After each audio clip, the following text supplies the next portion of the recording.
On the news hour tonight, Nigeria's Civil Aviation Authority reports 190 domestic flight cancellations in just 2 months amid aviation sector reforms. Plateau State Commissioner visits crisis-prone areas, urges police officers to remain vigilant. Revitalizing cultural heritage and unity as Ouya Day celebrates traditions. On the foreign scene, German president dissolves parliament, sets election date for February 2025. Compliments of the season and welcome to the news hour on TrustTv. My name is Abdullahi Ahmed. We start the news with the latest from the aviation sector as the Nigeria Civil Aviation Authority has expressed concerns over a high rate of flight delays and cancellations in recent times. The acting Director General of the Civil Aviation Authority, Captain Chris Najomo, disclosed this, saying that out of 5,291 flights operated in September this year, 2,434 were delayed, while 79 were cancelled. He added that out of 5,513 flights operated in October this year, 2,791 were delayed, while 111 flights were cancelled. Najomo spoke on Friday during a stakeholders meeting with the theme Finding Lasting Solutions to Flight Disruptions. The stakeholders meeting is being attended by airline operators, Managing Director of the Federal Airports Authority of Nigeria, representatives of the Nigeria Aerospace Management Agency, the Nigeria Meteorological Agency, among many others. The Chief Executive of Airpeace and Chairman, Alan Oyema, was also in attendance. Now, there was serious commotion at the Abuja airport over flights delays and cancellations. It took the intervention of soldiers to restore order. According to travelers, flights that were scheduled for 11 a.m. and 3 p.m. were cancelled, but passengers were only informed at about 7:30 after being given false hope that the flights would still take off. Eventually, they were told that the flights would be rescheduled for the next morning, but the plan also fell through, leading to chaotic scenes at the airport. The other airline they are flying through here. Go back from this boarding gate so that we will not use force on ourselves. Please. Yeah, we go back again. Let's move back. Let's move back. You guys should go back from this boarding gate. Go back. Please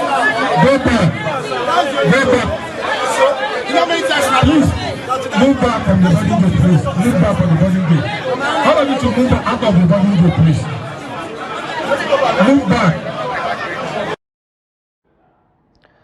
To Plateau State now, where the State Commissioner of Police, Emmanuel Olubemiga Adesina, has visited Bokos and Bariki-Ladi local government areas to assess security developments as well as deployments and reinforce peace efforts in the crisis-prone areas. Bokos and Bariki-Ladi local government areas were among the communities attacked during the 2023 Christmas Eve incident, which left many dead and others injured. In response, the police had intensified efforts to ensure this year's festive period remains peaceful.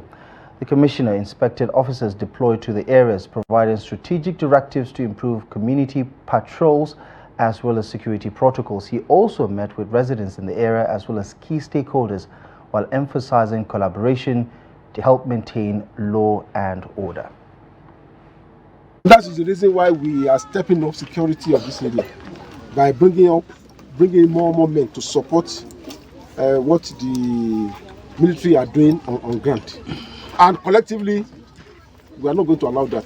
Yes, so I'm giving you that assurance, and all other the other requests too are noted. Yes, we are going to work on them. Thank you. Thank you.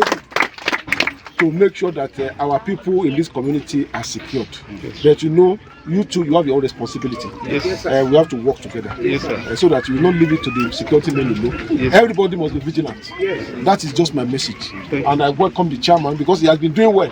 Yes. When I went, I'm coming from Bokos now.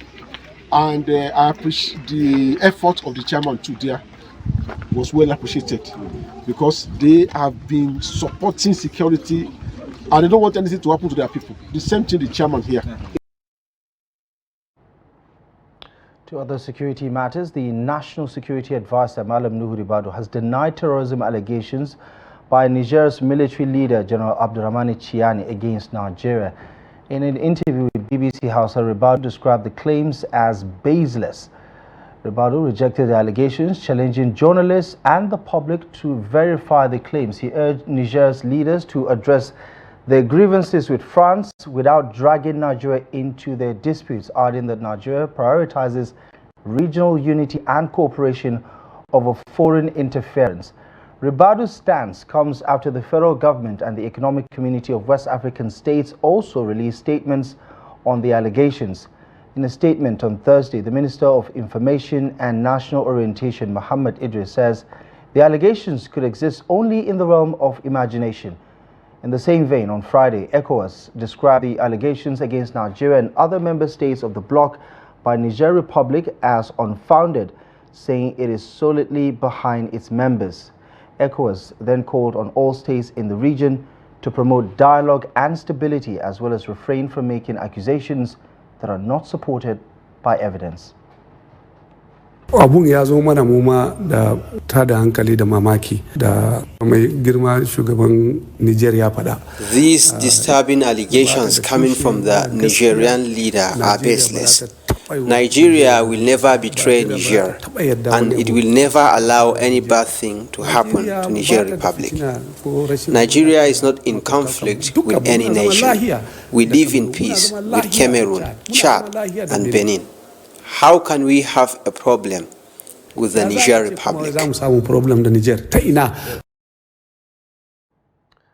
Now, the Independent National Electoral Commission is contemplating a policy to withdraw and destroy permanent voter cards that remain uncollected for over a decade.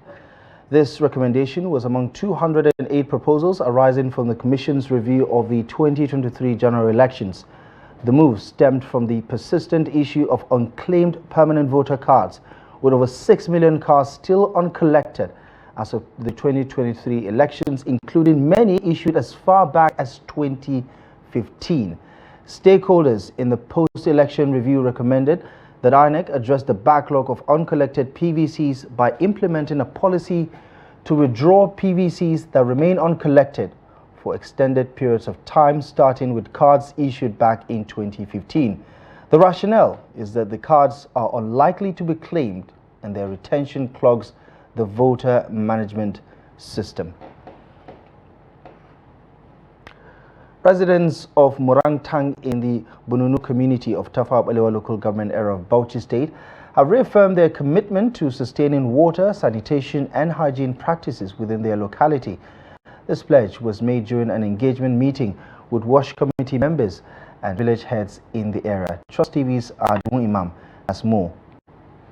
Village head of Murantan Aladi Zakaria led other community leaders in emphasizing the importance of safeguarding water facilities for healthier living.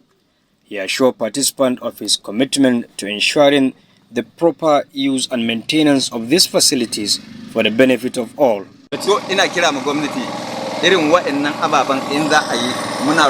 I'm appealing to government to focus more on wash facilities such as toilets, particularly in our community schools. I believe doing so will encourage other groups to key in. With all our collective efforts, we will achieve the desired goals and objectives in the water sector.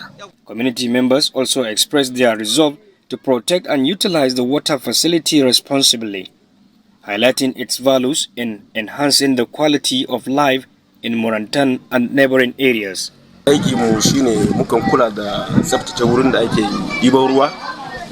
Our work in this community is to ensure that the facility is safeguarded by cleaning the environment on a regular basis.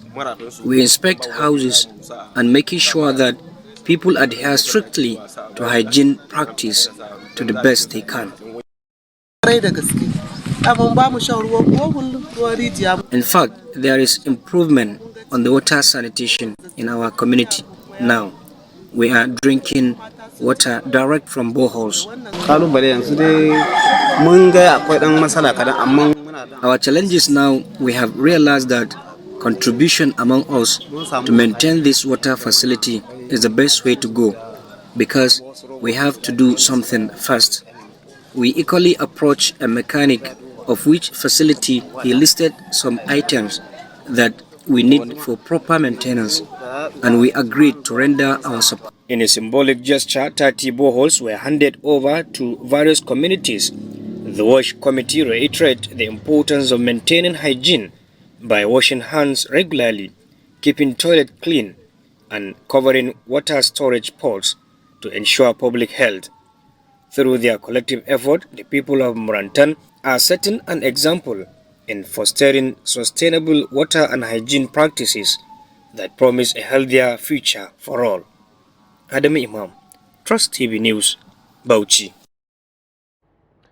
And in politics, the Minister of the Federal Capital Territory, Nyesom Wike, says he has no regrets for supporting President Muhammadu Buhari, for supporting President Bola Ahmed Tinubu in the 2023 elections. While speaking at a Thanksgiving service in Ochigba, organized by the PDP in Ahoda East and West local government areas of Rivers State, Wike thanked President Tinubu for believing in him. The former Rivers State governor says that he was threatened before the presidential elections for supporting President Tinubu, while adding that he would do the same if another opportunity comes along. The minister also debunked allegations of land grabbing leveled against him by some residents of the Federal Capital Territory. I cannot bring road to Rivers State. I cannot take LCT money to Rivers State. But I can help Rivers people. And I have been helping Rivers people. Don't bother people say controversial. If the controversial is because you want the right thing to be done, I will prefer it so. People say land grabbing. Do you grab what you're in charge? I'm in charge of land in Abuja. How will I go and grab what I'm in charge?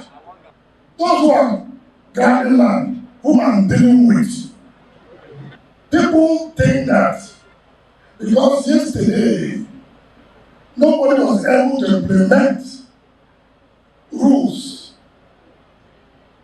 it's meant that today nobody will be able to do it. It's meant that tomorrow nobody will do it. No, so correct. The mere fact that no government was able to do this does not mean that the new hope agenda government cannot do it. You're watching the news hour on Trust TV. Coming up ahead, revitalizing cultural heritage and unity as Ouya Day celebrates cultural diversity. More on this and many more stories up ahead. Join us again.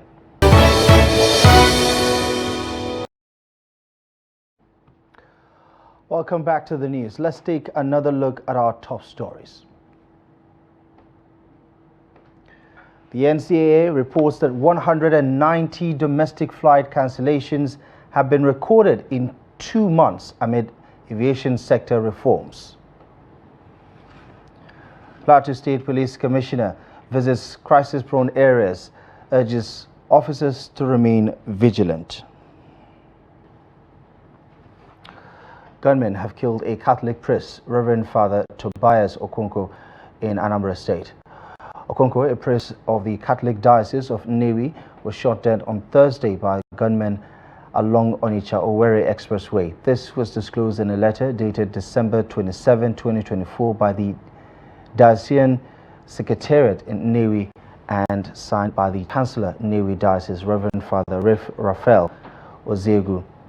The Diocesan Chancellor also solicited prayers and holy masses for his eternal joy from the Catholic faithful. The police authorities have yet to respond to this development.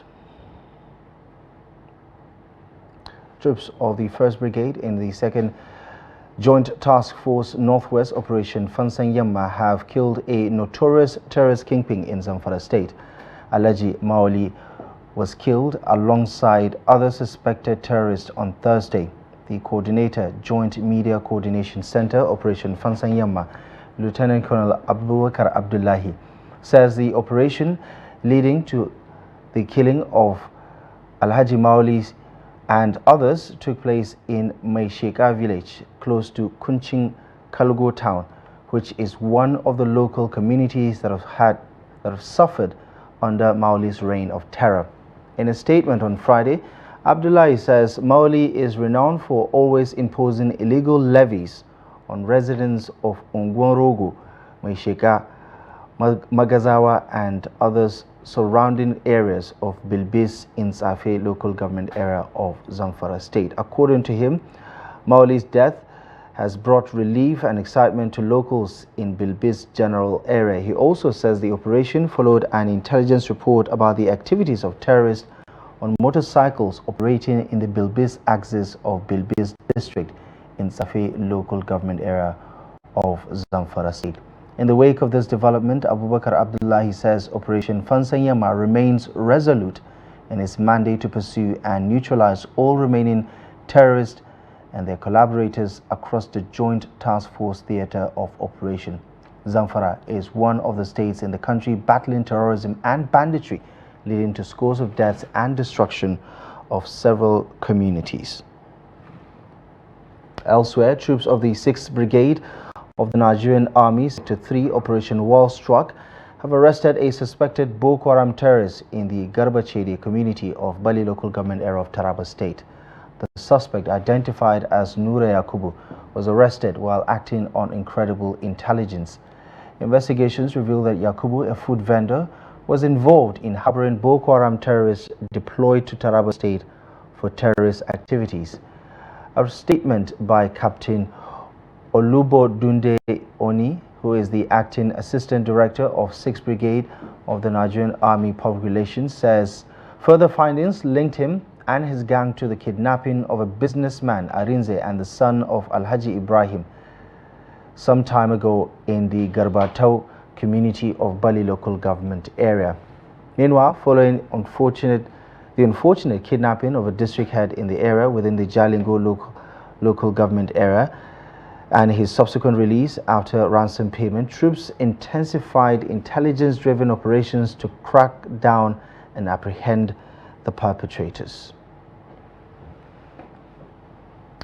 Now, in Ouya, Delta State, a vibrant call to reconnect with cultural roots resonated at the 17th Ouya Day Celebration, urging young people to embrace their cultural heritage to address contemporary social challenges. The annual event, a showcase of rich cultural pride, brought together diverse communities to celebrate their traditions. Jonathan Awanye witnessed the event for TrustTv News.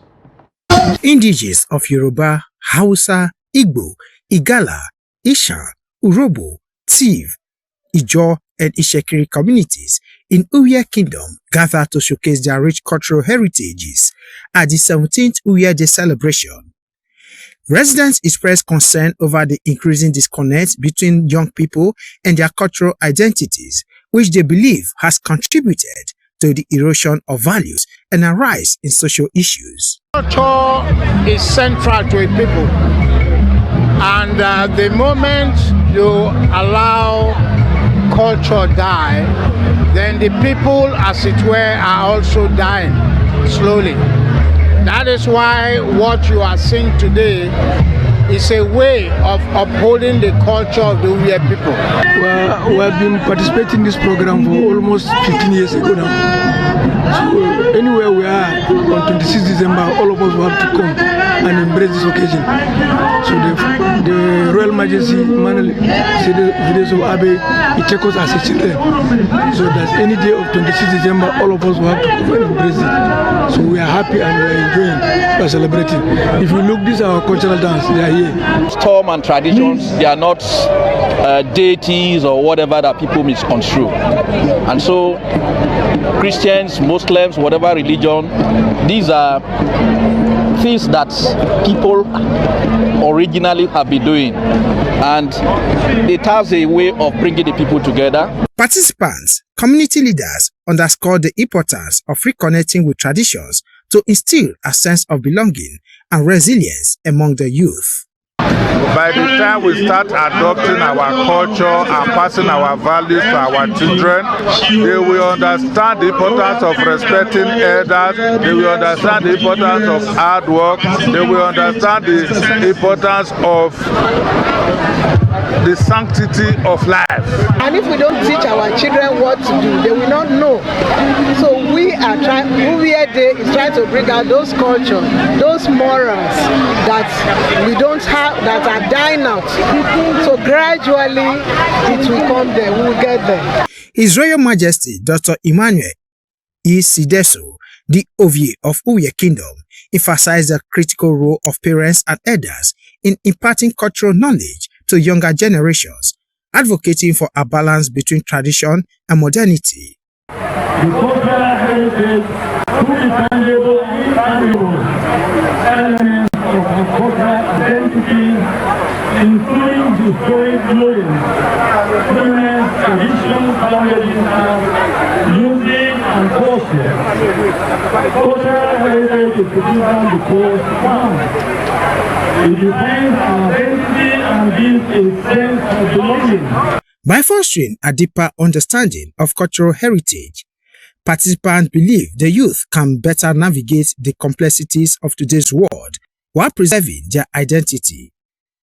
Jonathan Awanyai, TrustTv News, Asaba. In other news, the Africa Development Bank has revealed that the continent loses about $1.6 billion every day to illicit financial flows and profit shifting on the part of multinationals operating on the African continent. This was disclosed by the chief economist of the AFDB, Kevin Urama, in an exclusive interview with newsmen. Urama says that Africa was losing more than it was getting back via foreign direct investment and says that the focus of stakeholders should be on blocking the outflow rather than chasing inflows. According to the International Monetary Fund, illicit financial flows refer to the movement of monies across borders through corruption, smuggling, tax evasion, or terrorist financing. For decades, the IMF has played a key role in international efforts to combat these opaque and often destabilizing transfers. You're still watching the News Hour on TrustTv. We'll be back with more news after the break. Join us again.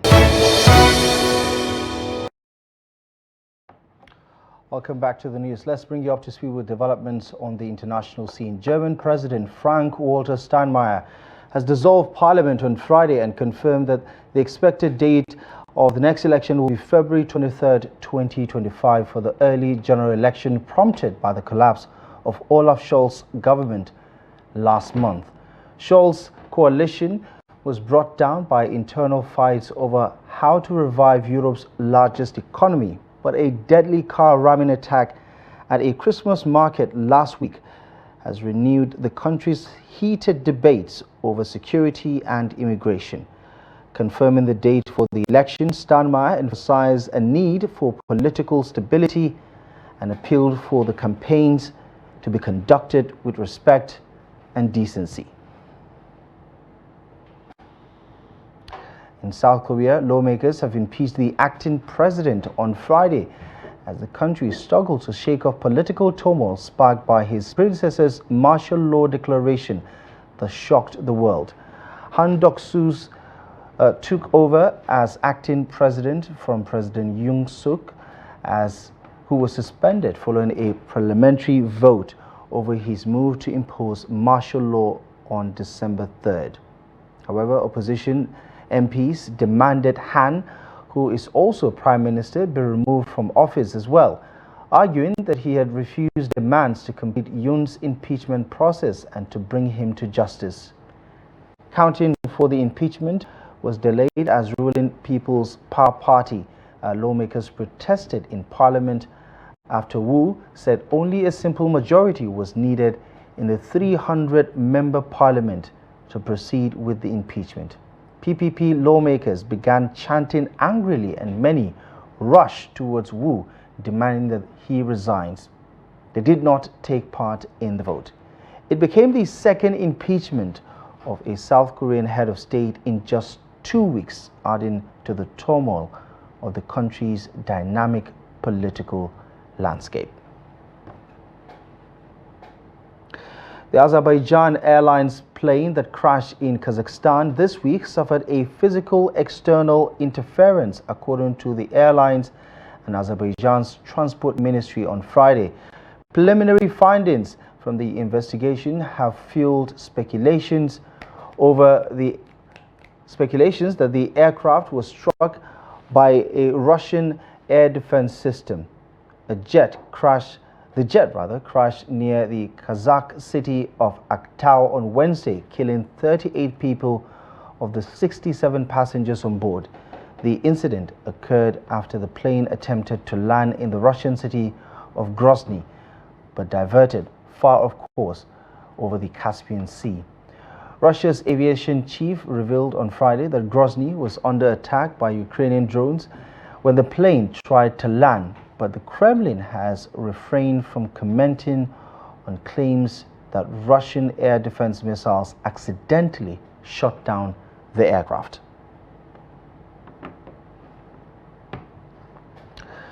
UN Secretary General Antonio Guterres has strongly condemned Thursday's escalation of tensions between Yemen's Houthi rebels and Israel, following a series of Israeli strikes targeting Sana'a Airport, a power plant, and Red Sea ports.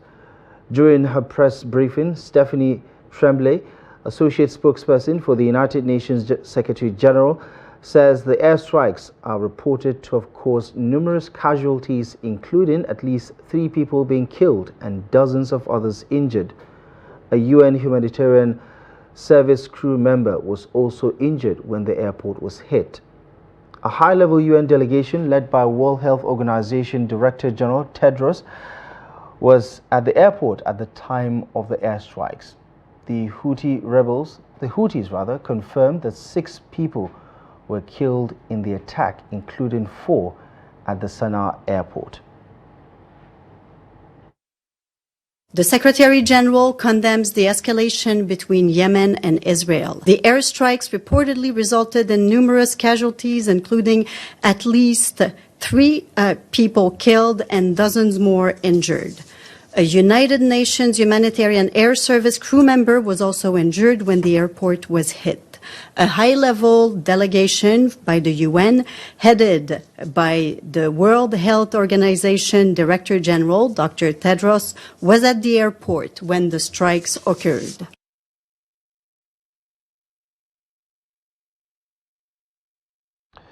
So watching the news on TrustTv. Coming up ahead after the break, we'll bring you the latest in sports.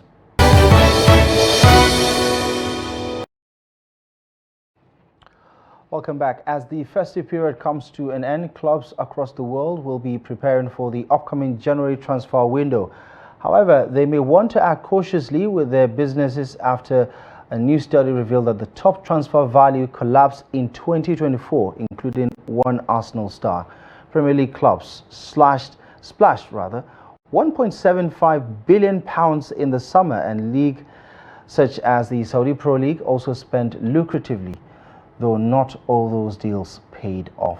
According to Transfer Market, the most significant transfer value collapse between January 1st and Boxing Day was suffered by PSG star Randal Kolo Muani.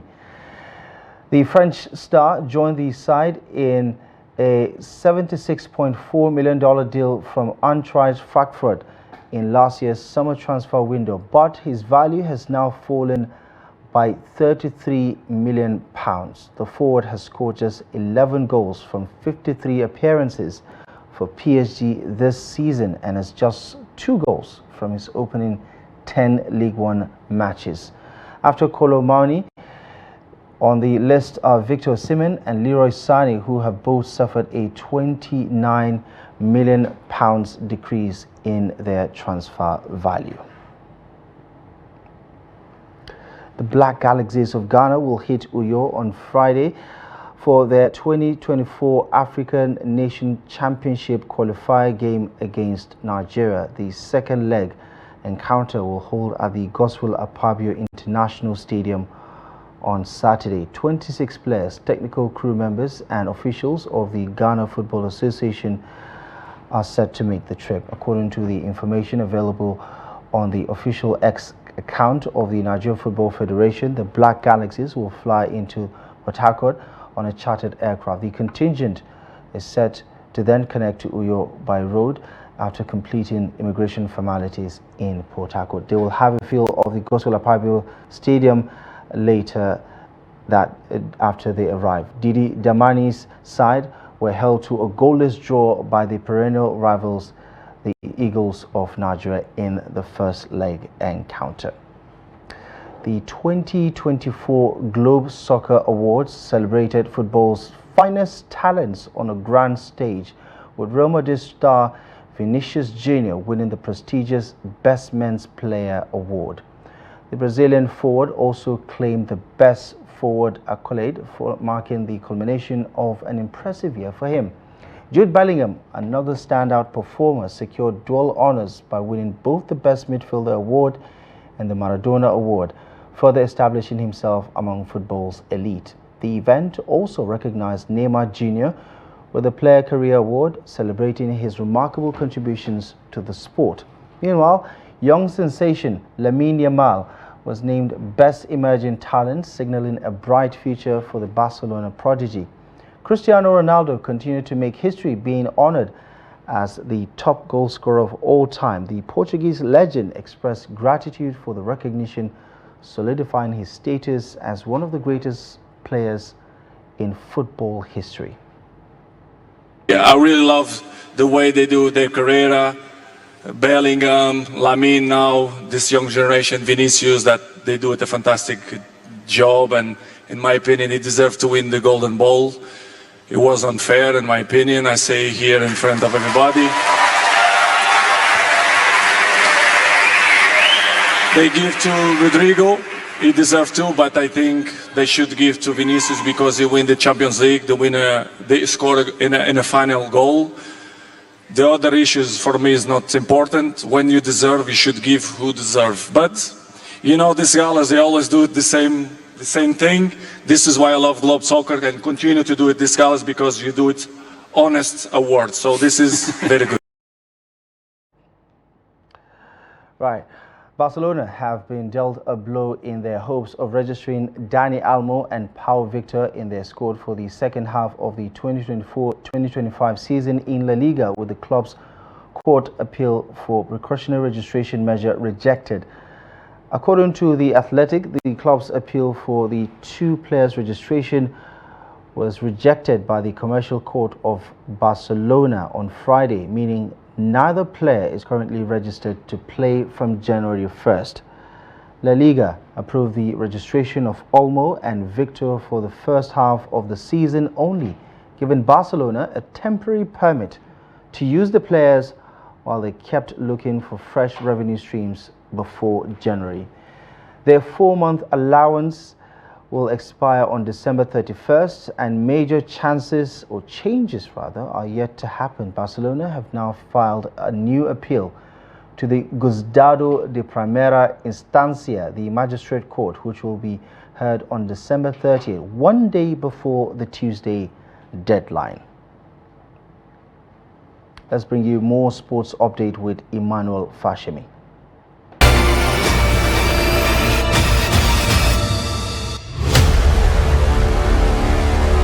The Director General of the National Sports Commission, NSC, Honorable Bukola Olokpade, has charged Nigerian senior men's national team, Super Eagles B, to be focused against the Black Galaxies of Ghana in the return leg of the Chan Nations Championship qualifier bid for Saturday, December the 28th in Uyo.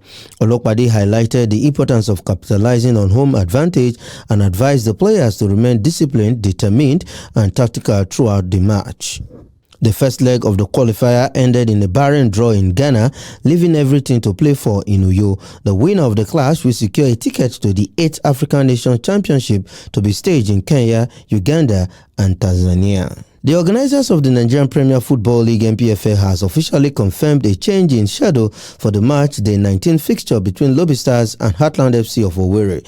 Initially, the fixture was slated for Saturday, the 28th December, but the match will now hold on Sunday, 29th December 2024 at the Lafia City Stadium with kickoff set at 4 p.m. The change is due to the temporary unavailability of the Lafia City Stadium on the earlier date. Lobby Stars are 20th on the table with 19 points after 18 games played, while Heartland FC is 7 places above the Makurdi-based club. And that is sports. I am Emmanuel Fashimi.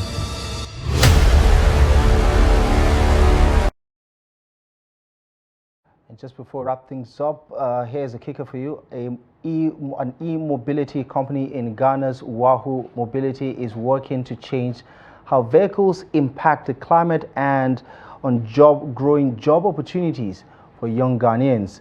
Expansion plans from the women-led company target women riders in neighboring countries. Have a look. It's mid-morning in Accra, and a group of bike riders are expecting their motorcycles before hitting the capital city's busy roads for the day's deliveries as lunchtime orders start to come in. Lawrence Akakbo owns a Wahoo bike, an electric-powered motorcycle that is part of a wave of electric utility vehicles impacting on job opportunities and the environment across the continent.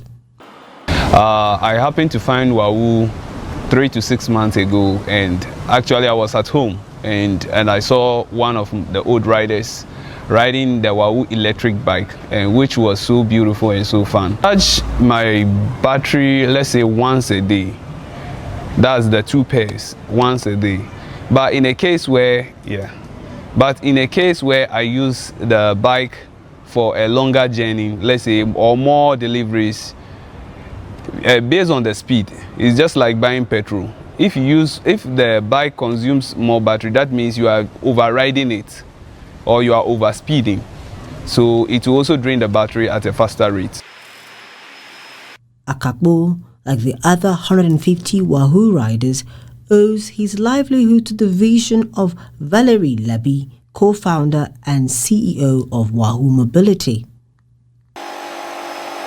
At the heart of transport really are delivery riders. There's delivery riders across all major African cities, and that's really our target market. How can we get a good quality electric vehicle that they could ride safely to do their deliveries? Was started as a project in the northern part of Ghana with converting regular motorbikes to electric bikes with the help of like-minded friends, birthed what is known today as WAHO Mobility. The startup describes itself as an electric vehicle EV company that manufactures eco-friendly motorcycles, providing a reliable source of income for youth. For us, the important thing has been we drive what we call lifetime value. So most people, when they're selling vehicles, look at how much did I buy it for and how much did it cost to produce. But our whole thing is how can you turn the vehicle into a revenue generating asset over time. So one around brokering carbon finance, around earning revenues on delivery, allowing our riders to actually meet their payment plans and pay off over time. Even things like advertising on bike, using the bike I mentioned to collect data like air quality data and road safety.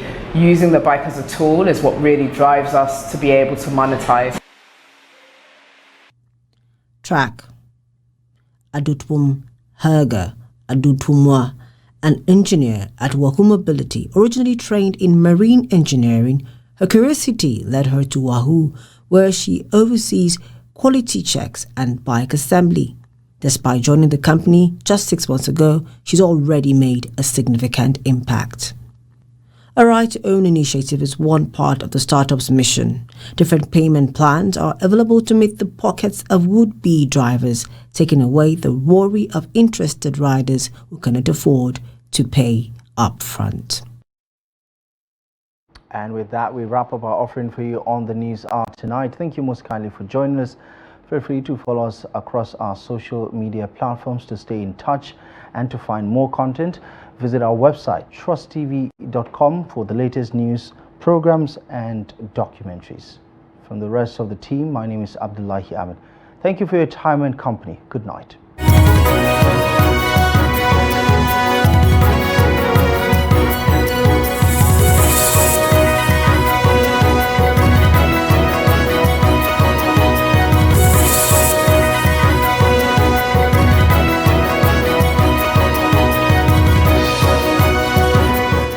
Daily Trust News Center, this is the News Hour.